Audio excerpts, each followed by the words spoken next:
Bonjour et bienvenue dans ce nouvel épisode de Trait pour Trait, votre magazine sur la bande dessinée préférée. Alors l'an dernier, on était déjà à Angoulême puisque c'est la période. Avec Laurent, on avait couvert le 46e festival de bande dessinée. Cette année, c'est avec 15 étudiants, n'est-ce pas Mohamed? Oui. Qu'on est venu découvrir le 47e. Totalement. C'était une expérience inédite pour moi et en plus d'être un grand fan du manga en général et de la BD aussi, parce que avant d'être arrivé au manga, voilà, c'était Spirou pour moi, Marsupilami, donc c'était quelque chose vraiment de chouette de voir l'essence même de la BD à ce festival. Alors on a rencontré plein d'auteurs, plus d'une quinzaine. C'est vrai. Et qu'est-ce qu'on leur a demandé d'ailleurs? Qu'est-ce que vous leur avez demandé? Des anecdotes pour être précis. C'était plutôt drôle pour certains et d'autres plutôt fascinants. Donc voilà, j'espère que vous allez prendre plaisir à découvrir ces anecdotes avec nous. Et allez, on va les écouter, nous raconter ces petites anecdotes. Clairement. Et on se retrouve après. Alors je viens à Angoulême environ depuis 15 ans, tous les ans.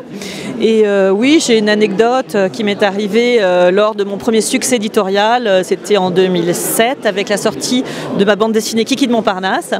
Quand je suis arrivée à mon stand de dédicace où habituellement il y avait 3-4 personnes, il y en avait entre 50 et 100. Donc prise de panique, j'ai dû commencer à dessiner très vite pour satisfaire tout le monde et dans la fatigue à un moment, je rate ma dédicace, ce qui peut arriver. Je fais le portrait de Kiki de Montparnasse, de Traviole, on peut le dire, et je retouche Kiki avec du Tipex, mais je me mets du Tipex sur la main qui s'imprime sur le papier, je reprends de l'encre qui s'étale partout, je gomme, les traces de gomme manquent de déchirer le papier, enfin c'est une catastrophe et couche après couche, je finis par reconstituer un visage plein de peinture, de noir, de gris, et la file de gens s'impatiente, attend, et la personne devant qui attend sa dédicace a l'air effarée par ce que je fais. J'en suis absolument désolée, je lui rends la dédicace en lui disant désolée, elle me fait un sourire, et la personne qui suit me dit j'aimerais la même chose. Bon, y a des anecdotes, bon, il y en a plein, mais de super spectaculaires pas tellement, mais juste pour raconter les débuts d'un auteur qui a du mal à trouver, c'est le fait que les premières fois que tu viens à Angoulême, des bouquins t'en vends pas. Tu es sur le stand, tu t'assieds derrière ta table, tu espères que les gens vont regarder les bouquins qui sont posés devant, et les gens ils regardent pas tes bouquins du tout. Et donc tu as ton éditeur derrière qui espère que tu vas en vendre, et qui commence à s'énerver parce que personne ne regarde ton livre. Et dans ce cadre-là, le truc le plus rigolo qui me soit arrivé, c'est moi je suis derrière mes crayons, il y a la table, il y a mon bouquin devant, les gens passent, il y en a un qui prend mon bouquin, il se met devant moi, je me dis ah celui-là je vais l'attraper. Il commence à feuilleter mon bouquin, il feuillette mon bouquin, pendant ce temps il regarde derrière moi, il regarde les autres bouquins qui sont en vente. Et donc il feuillette mon bouquin, il ne le regarde pas un seul instant. Tac, tac, tac, tac, tac, pam, et il les repose. Et moi je suis en dessous, je regarde et je pleure. C'est une anecdote qu'un tas d'auteurs pourraient vous raconter, je pense. Voilà. C'est une petite anecdote, hein, c'est pas très spectaculaire. Voilà.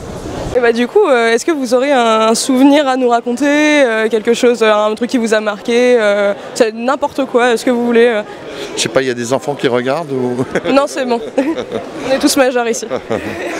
Non, bien sûr, il y a des dizaines d'anecdotes. Ce qui me vient à la tête comme ça directement, c'est les années de soleil où on créait vraiment l'événement par une attitude qu'on avait tous de commune. Et ouais, c'était notre rendez-vous pour se voir avec l'éditeur, c'était notre rendez-vous pour faire monter cette maison d'édition. Et je suis assez nostalgique de cette époque-là. Alors le festival reste toujours quelque chose d'assez magique et extraordinaire. Mais les années soleil, enfin que moi j'appelle années soleil, donc il y a 10-15 ans, il se passait vraiment quelque chose, quoi. Donc ça fait pas mal d'années que je fais Angoulême, ça doit être ma 15e année, quelque chose comme ça dans ces eaux-là. Et un de mes premiers Angoulême, je me souviens, on avait loué une grande maison en dehors d'Angoulême à 20 minutes en voiture et on dormait à plein d'auteurs. On était tous un peu fauchés, donc on était plein d'auteurs. Chaque coussin, chaque canapé était squatté par quelqu'un.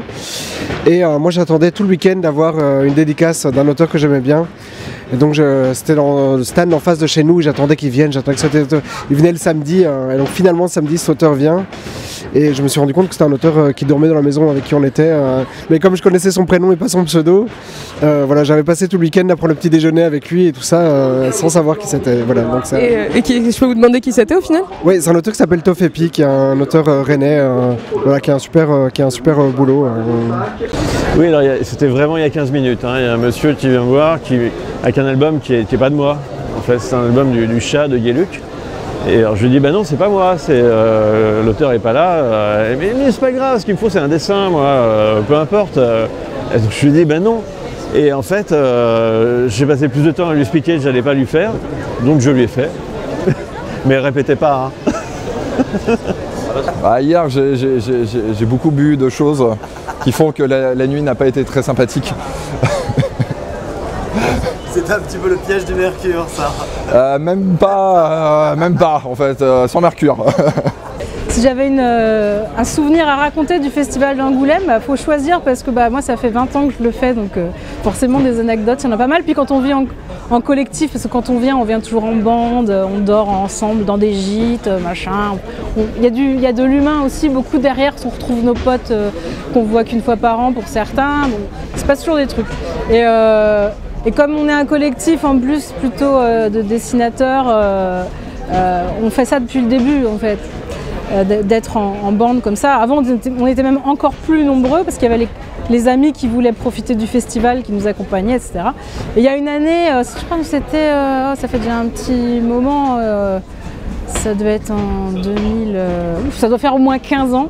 Il y a une année où il y a eu de très fortes tombées de chutes de neige à Angoulême. Et nous, on n'a pas toujours les moyens de dormir dans Angoulême parce que c'est très cher pendant le festival. On dormait à une trentaine de kilomètres du festival. Et donc d'un coup, il y a eu des, je sais plus, 10 cm de neige qui sont tombés, qui ont bloqué toutes les routes. Et donc nous, on était à 2 voitures à essayer de rentrer là où on dormait. Et donc, il y avait 2 groupes. Et au bout d'un moment, en fait, il y avait tellement de neige que toutes les voitures se retrouvaient dans les fossés. Et il a fallu abandonner les voitures, parce qu'elles étaient toutes dans les fossés. Et la nuit tombait.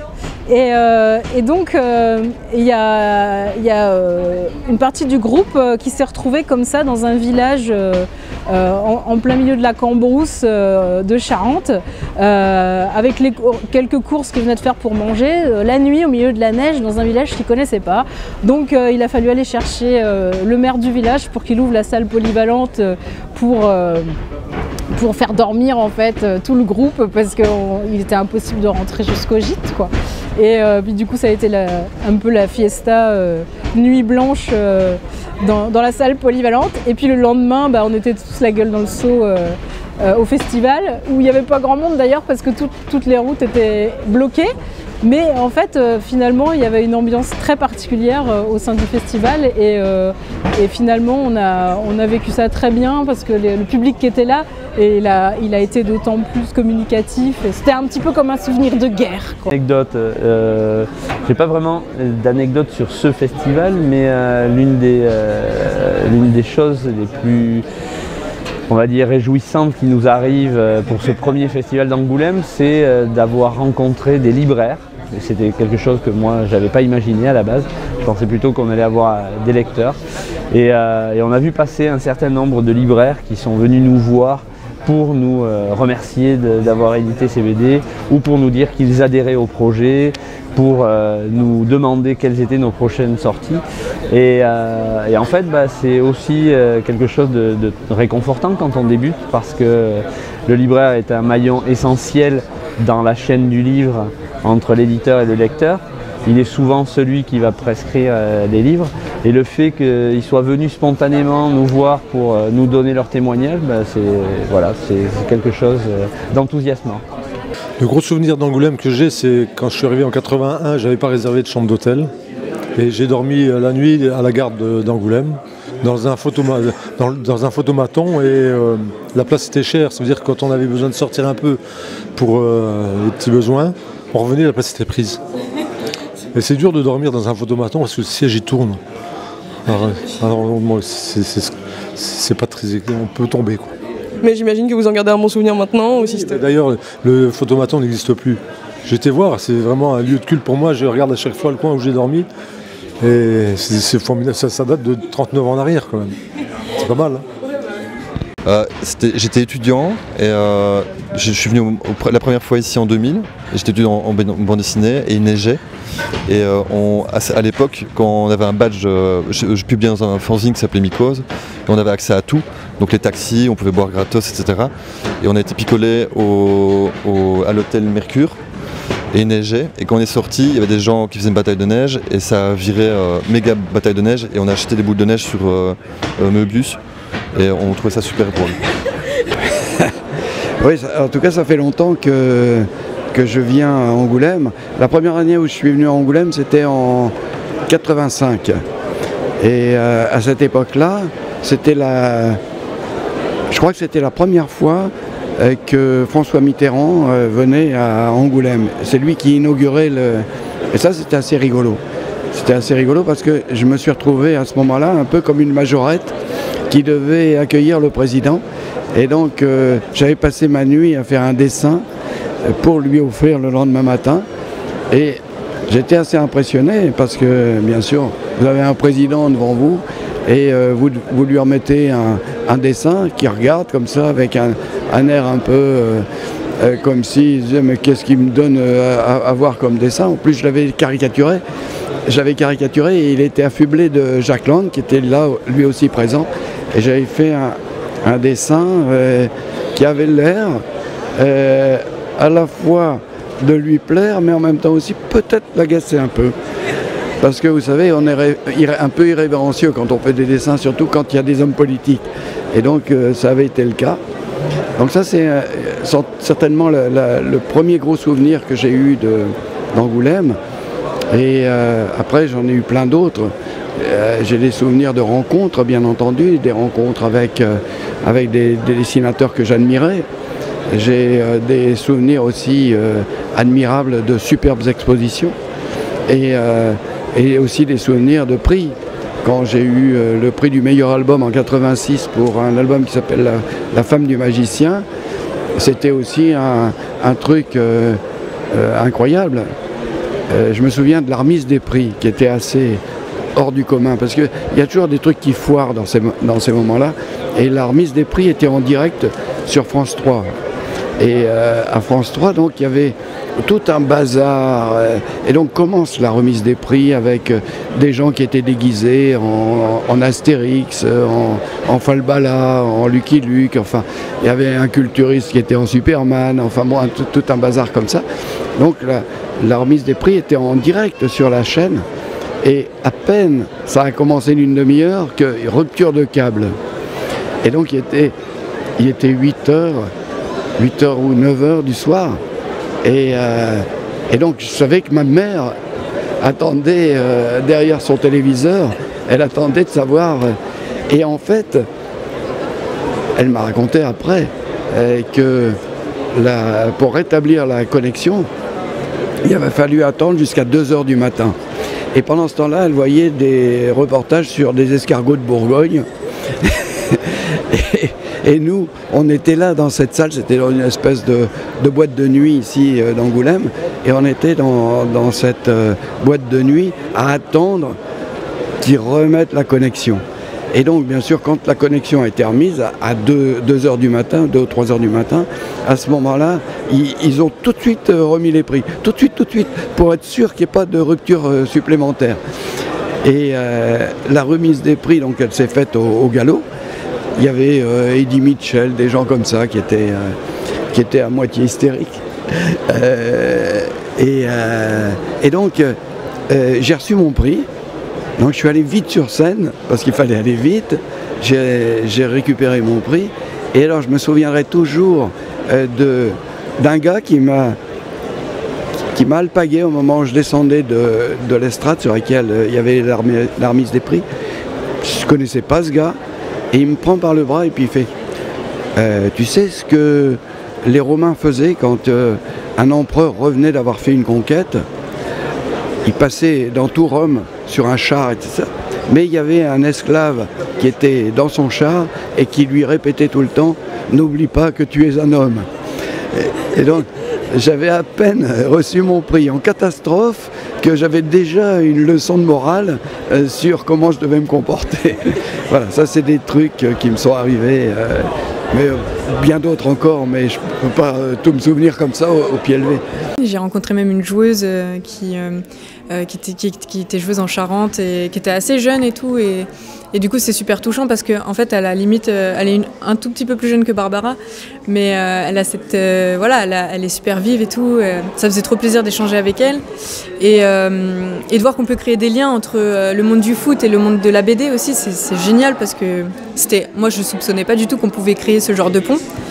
Et puis aussi plein de gens d'âges différents qui viennent pour me dire que ça les a touchés parce que ça leur a rappelé un moment quand ils étaient jeunes.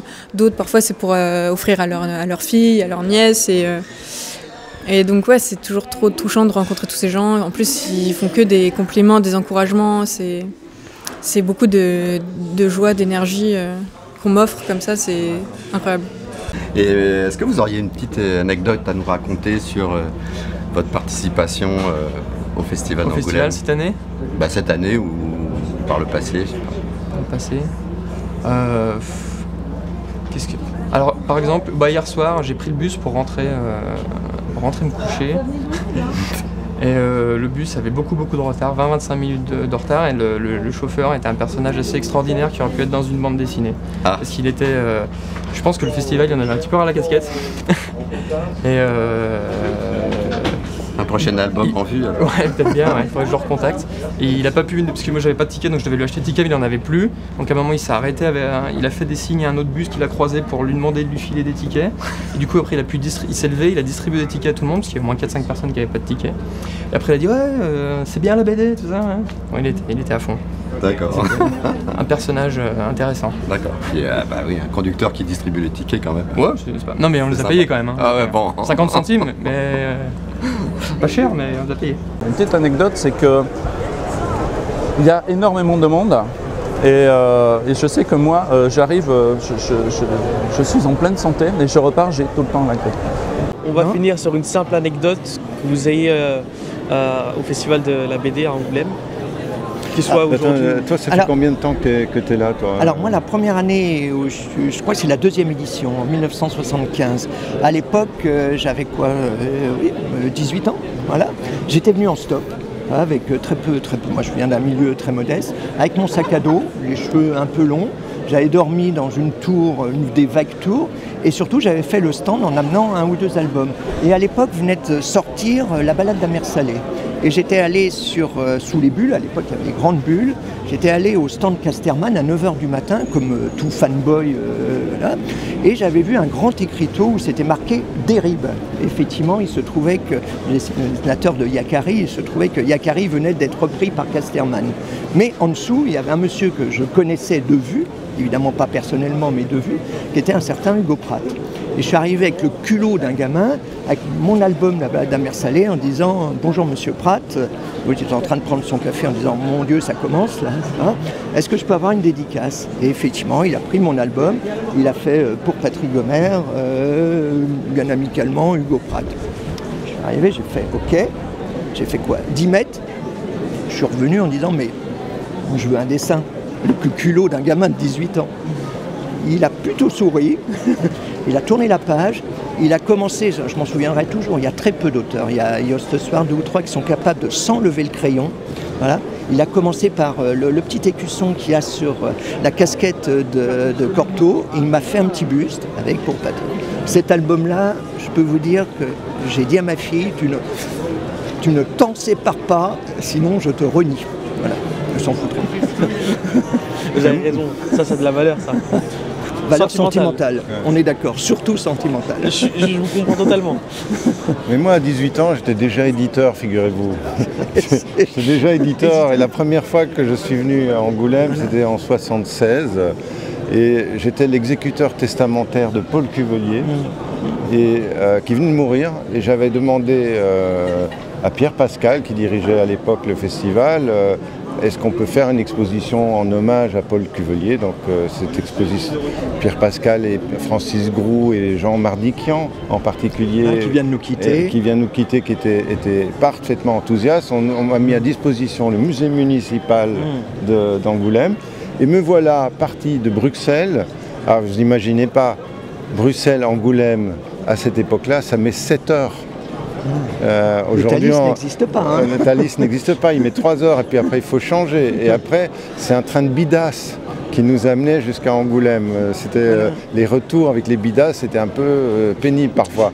Et donc, parce qu'on était fatigués et eux, ils ne l'étaient pas. Et donc, me voilà avec, dans mes bagages, des originaux de Paul Cuvelier qui datent de 1945, qui sont des pièces extraordinaires, des tableaux, des choses comme ça. Mais il y avait une frontière à l'époque entre la Belgique et la France. Et donc voilà qu'un douanier m'arrête, il me dit qu'est-ce que c'est que ça? Je dis voilà, je m'apprête à faire une expo de bande dessinée à Angoulême. Et là le douanier me dit mais scrogneux, ça se passe pas comme ça, il faut que vous fassiez un document numéro je ne sais plus quoi, avec une valorisation, l'assurance, etc. Et donc c'est presque menottes aux mains que ce douanier m'a raccompagné vers le train retour de Bruxelles. Et donc à Bruxelles, j'appelle Jean Mardiquian, qui est un des 3 fondateurs du festival, et je lui dis Jean, on fait quoi? Il me dit c'est simple, tu reprends tout, tu reprends le train, et si on te demande ce que c'est, tu dis c'est toi qui les as fait. Sans blague. Et donc voilà, je reprends le train vers Paris. Il y a un douanier, heureusement ce n'est pas le même, qui me fait scrogneux, qu'est-ce que c'est que ça? Et je dis ce sont mes œuvres, c'est moi qui ai dessiné. Alors il y avait des planches de Corentin de 1946, des dessins de 1953, j'étais pas né. Et le douanier me dit c'est vous qui avez fait ça? Je dis oui, vous voulez que je vous fasse un dessin? Non, ça ira, merci. Et donc je suis arrivé à Paris, l'expo a pu se faire et elle est revenue également sous le nom d'auteur de Didier Passamonique. Voilà une anecdote. Ça c'est des belles anecdotes. Voilà. Je n'ai pas encore d'anecdote à raconter sur cette édition du festival. J'en aurai peut-être une après la remise des prix de ce soir, pour lesquels je suis nominé. Ce sera un peu trop tard pour vous la raconter. C'était assez drôle qu'il nous raconte tous ces petits souvenirs. Il est vrai. Il y en a certains, quand même, ils s'en souviennent encore bien. Clairement, mais on sent aussi qu'il y a du vécu là-dedans et que c'est un lieu qui attache beaucoup de souvenirs et que c'est important pour eux, quoi.